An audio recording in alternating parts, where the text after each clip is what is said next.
안녕하십니까. 5월 20일 금요일 말씀 묵상 함께 시작하겠습니다. 오늘도 말씀으로 하루를 시작하기를 결단하신 귀한 성도님들의 가정과 생업과 모든 일들 가운데 변함없으신 하나님의 은혜만이 충만하기를 간절히 기도합니다. 오늘 본문은 마태복음 5장 33절에서부터 37절까지 말씀입니다. 본문도 짧고 그리고 주제도 하나밖에 없지만 상당히 우리들의 삶에 중요한 것이니까요. 말씀을 읽고 이것을 묵상해 나갔으면 좋겠습니다. 그럼 말씀 보겠습니다. 옛사람에게 말한 바 헛맹세를 하지 말고 내 맹세한 것을 주께 지키라 하였다는 것을 너희가 들었으나 나는 너희에게 이르노니 도무지 맹세하지 말지니 하늘로도 하지 말라. 이는 하나님의 보좌이며 땅으로도 하지 말라. 이는 하나님의 발등상이며 예루살렘으로도 하지 말라. 이는 큰 임금의 성이며 내 머리로도 하지 말라. 이는 내가 한 터럭도 희고 검게 할 수 없음이라. 오직 너희 말은 옳다 옳다 아니라 아니라 하라. 이에서 지나는 것은 악으로부터 나느니라. 네, 본문이 좀 짧습니다. 지금 우리는 계속해서 산상수훈 읽어가고 있고요. 특별히 의로움이란 무엇인가? 그 의로움은 율법에 순종하는 것인데 그렇다면 진정한 율법이란 어떤 것인가? 예수님이 율법을 완성하셨다. 그래서 그저께 같은 경우에는 살인하지 말지니라. 어제는 간음하지 말지니라. 이 말씀들에 대해서 그 진정한 의미가 무엇인지를 예수님께서 밝히셨는데요. 오늘은 거짓 증거하지 말지니라. 이 거짓말하는 문제와 관련이 되어 있습니다. 그런데 사실상 원리적으로 보면 앞서 다룬 살인의 문제, 간음의 문제와 별 다를 바는 없습니다. 사실상 같은 원리에 의해서 이 율법을 예수님께서 해석하고 계신 것을 볼 수가 있어요. 본문 보시면요. 오늘은 한 페이지 안에 다 들어갑니다. 자, 그저께 말씀에서 옛사람에게 말한 바 나는 너희에게 이르노니 살인하지 말지니라 가르치실 때 사용되었던 그 틀이죠. 어제 본문에서는 이 옛사람에게 말한 바라는 말은 생략됐습니다만은 결국은 옛사람에게 율법에는 이렇게 기록되어 있고 너희들이 선생들은 이렇게 해석을 하지만 나는 너희에게 이르노니 이렇게 말씀을 하십니다. 율법에서 뭐라고 가르치느냐? 헛맹세를 하지 말고 내 맹세한 것을 주께 지키라 하였다. 이렇게 기록되어 있는데요. 민수기 30장의 내용입니다. 여호와께 서원하였거나 결심하고 서약하였으면 깨뜨리지 말고 입에서 말한 대로 다 행하라 하는 말씀이 주어지고 있습니다. 그런데요, 제가 민수기 30장을 다 설명하기는 어렵습니다만은 사실은 저희 채널에서 민수기를 이미 다루었습니다. 민수기 30장에서 무엇을 가르치고 있느냐 하면 물론 이 서약을 잘 지키라는 내용으로 되어 있는 것은 사실인데 그러나 30장의 내용은 이런 경우에는 그 서약을 지키지 않을 수 있다라는 것을 가르치는 본문이에요. 그러니까 어떤 사람이 서약을 했을 때 도무지 그것을 지킬 수 없을 경우에 무조건 그걸 해야만 된다고 강요하는 것이 율법이 아니고 그들의 사정을 이해하고 그 사정에 맞추어서 그렇다면은 너희들이 원래 서원했던 것을 어떻게 지키면 되겠다 하는 것을 가르쳐 주시는 본문이 이 민수기 30장이다 라고 생각하시면 되겠습니다. 그런데 문제는 이 유대인 랍비들은 이것을 어떻게 해석하느냐 하면은요, 맹세를 지켜야 된다라고 해석을 하는 거예요. 그러면서 어떻게 해석을 하느냐 하면요, 맹세의 등급이 있다는 거예요. 하늘로 하는 맹세가 있고 땅으로 하는 맹세가 있고 예루살렘으로 하는 맹세가 있고 등등의 내가 하늘에 두고 맹세하는데 말이야 이런다든지 내가 땅을 두고 맹세하는데 말이야 이렇게 이야기를 하는데 그것이 다 등급이 다르다라고 가르친 거예요. 그래서 맹세를 취소할 수 있느냐 없느냐를 가지고 가르치면서 이리저리 이렇게 맹세했을 때는 취소할 수 없고 이렇게 맹세했을 때는 이렇게 해서 취소가 되고 뭐 이런 식의 희한한 규례들을 말했던 거죠. 그런데 예수님께서는 이렇게 말씀하십니다. 맹세를 하지 마라. 하늘로도 안 되고 땅으로도 안 되고 예루살렘으로도 안 되고 너의 머리로도 안 된다. 뭘 대해 가지고도 맹세를 하지 말라고 말씀을 하십니다. 왜 맹세를 하지 말라고 하실까요? 이것은 맹세가 왜 이루어지는지를 생각해 보면 금방 알 수 있습니다. 왜 사람들이 맹세를 할까요? 사람들이 내 말을 안 믿어주니까 그런 거예요. 그런데 왜 안 믿어줄까요? 그렇죠. 사람들이 서로 거짓말을 하기 때문입니다. 거짓말을 하니까 맹세가 필요한 거예요. 거짓말이란 것 자체가 존재하지 않는다면 맹세란 것이 필요하겠습니까? 그럴 필요가 없는 거죠. 이 당시 유대인들은 자기가 약속을 지킨다는 사실을 듣는 사람에게 믿게 해야 될 거 아니에요? 그것을 위해서 맹세를 사용하는데 예수님은 이 유대인들이 내가 하늘을 두고 맹세하건대 또는 온 땅을 두고 맹세하건대 이런 식으로 말하는 것이 주제 넘은 것이다 라고 지적을 하시는 거예요. 하나님의 보좌인 하늘로 네가 맹세를 한다고? 하나님의 발등상인 땅으로? 큰 임금의 성인 예루살렘으로? 네가 어떻게 맹세를 할 수 있겠느냐? 너희 머리로도 하지 말라. 네가 한 터럭도 희고 검게 할 수 없는 것 아니겠느냐? 이렇게 말씀하시면서 그 어느 것도 네가 어떻게 할 수 있는 것이 아닌데 어떻게 네가 그걸로 맹세를 할 수 있단 말이냐? 라고 말씀하시는 거죠. 사실 가만히 생각해 보세요. 하늘로 맹세한 것만큼 믿을 수 없는 것도 없어요. 하늘을 두고 맹세를 했습니다. 그런데 그 맹세를 안 지켰어요. 하늘을 어떻게 할 거예요? 하늘을 두고 맹세했는데 땅을 가지고 맹세를 했어요. 그런데 내가 그 맹세를 안 지켰어요. 어떻게 할 거예요? 그 땅을 가지고 어떻게 할 건데요? 사실은 아무런 변화도 일어나지 않잖아요. 내 목을 건다. 뭐 이런 건 그래도 오히려 그럴듯한데 내 목을 걸고 내가 말한다 이렇게 했다 하더라도 실제로 그 사람이 약속을 안 지켰다는 이유로 죽일 겁니까? 무슨 베니스의 상인도 아니고 그렇게 할 수가 없는 거 아니겠어요?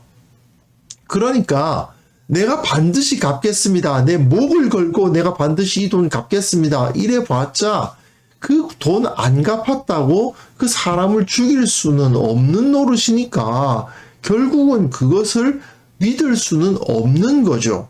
맹세라는 것 자체가 사람들이 거짓말을 하기 때문에 존재하는 거거든요. 만약 그 누구도 자기가 한 말을 어기지 않는다면 굳이 맹세라는 어법 자체가 필요 없잖아요. 그러니까 예수님은 결론을 이렇게 내리시는 거예요. 오직 너희 말은 옳다 옳다 아니다 아니다 하라. 이건 약간 번역이 아쉬워요. 정확하게 표현하면 오직 너희 말은 옳다이면 옳다라고 하고 그러니까 긍정을 하고 싶으면 옳다 또는 예 그렇다라고 말하고 하늘을 맹세코 옳다 이런 소리 하지 말라는 거예요. 옳으면 그냥 옳다고 하라. 아니라면 아니라고 해라. 아니다 하면 아니다라고 할 것이지 내 목을 걸고 그건 아니야 이렇게 이야기하지 말라는 것입니다. 왜요? 나는 그냥 그게 아니야 라고 말하면 모든 사람들이 아니구나 라고 믿도록 언어 생활을 하라는 거죠. 행실을 그렇게 하라고 말씀하시는 겁니다. 이에서 지나는 것은 악으로부터 나느니라. 맹세를 자주 하는 사람이 거짓말장애일 가능성이 훨씬 더 높은 거죠. 왜 그렇습니까? 왜 맹세를 해요? 자기 말을 아무도 안 믿어주니까 맹세하는 거 아닙니까?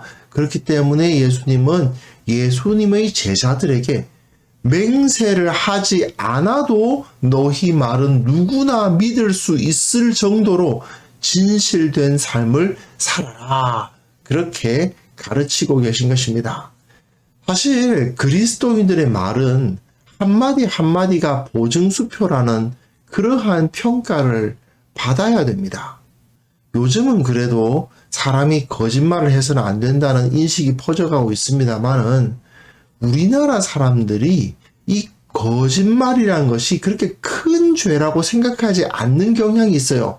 물론 좋은 건 아닌데 거짓말은 아주 나쁜 것이다라고 생각하지 않고 거짓말 좀 할 수도 있지 이렇게 생각하는 경향이 있었습니다. 요즘은 그래도 많이 바로잡아지고 있는 것 같습니다만은 그럼에도 불구하고 거짓말이 좀 많죠.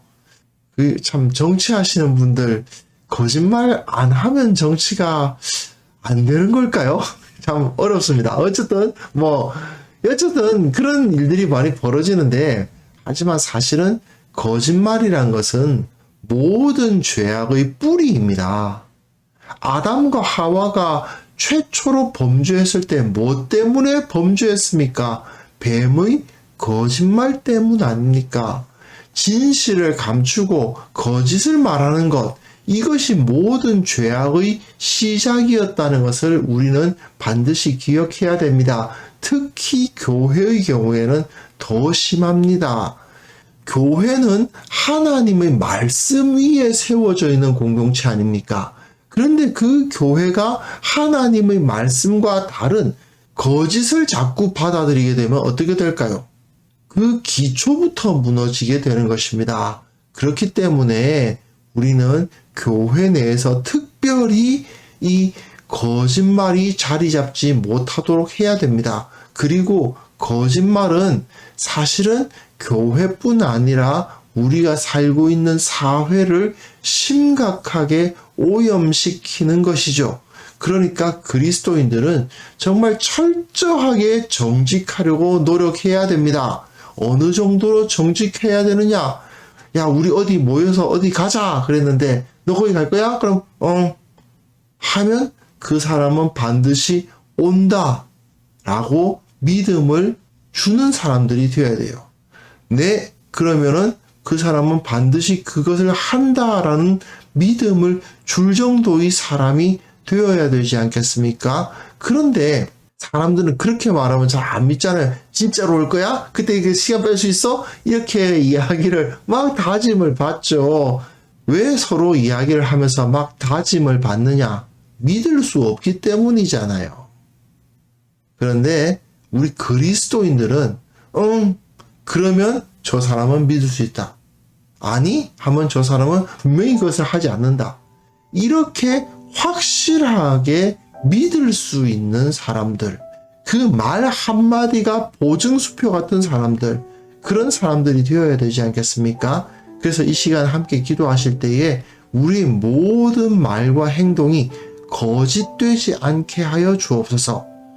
오직 진실만을 말하며 나의 모든 말이 올바르게 하시고 이 교회가 그런 사람들의 공동체가 되게 하사 이 세상의 진정 진실함의 모범이 되게 하여 주옵소서. 함께 기도하는 시간을 가졌으면 합니다.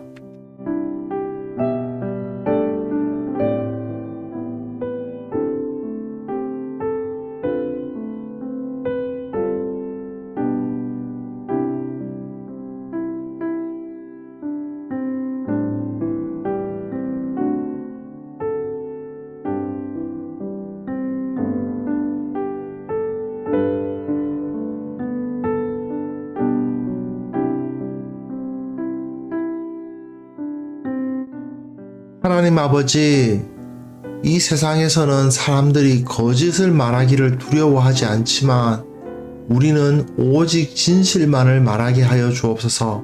참된 그리스도의 제자로서 나의 모든 말은 온전히 진리다라고 말할 수 있는, 참으로 내가 거짓을 말하지 않는다라고 자부할 수 있는 그런 삶을 살아갈 수 있도록 우리의 입에 파수꾼을 세워주시기를 원합니다.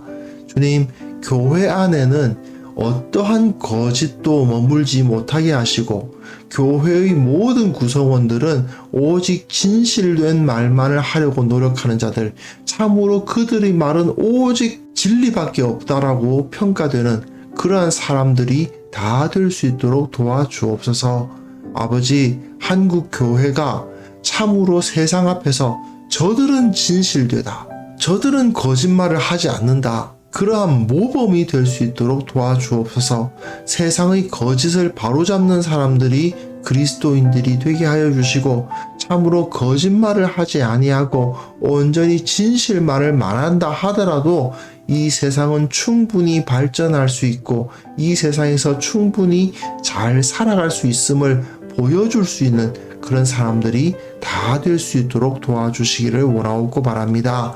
하나님 아버지, 오늘도 주님께서 은혜를 베풀어 주셔서 우리에게 주어진 모든 삶 가운데 하나님의 권능을 체험할 수 있도록 도와주시고, 이 세상 가운데에서 그리스도인답게 살아갈 때, 진실되게 살아갈 때, 예수님처럼 살아갈 때 참으로 능력 있게 하시고 승리하게 하시고 형통하게 하시는 것을 경험하게 하여 주옵소서. 오늘도 주님께서 우리와 함께 하시며 우리를 이끌어 주실 것을 확신하오니 주여, 주님께서 우리에게 은혜 위에 은혜를 부어 주옵소서. 예수님의 이름으로 기도합니다. 아멘.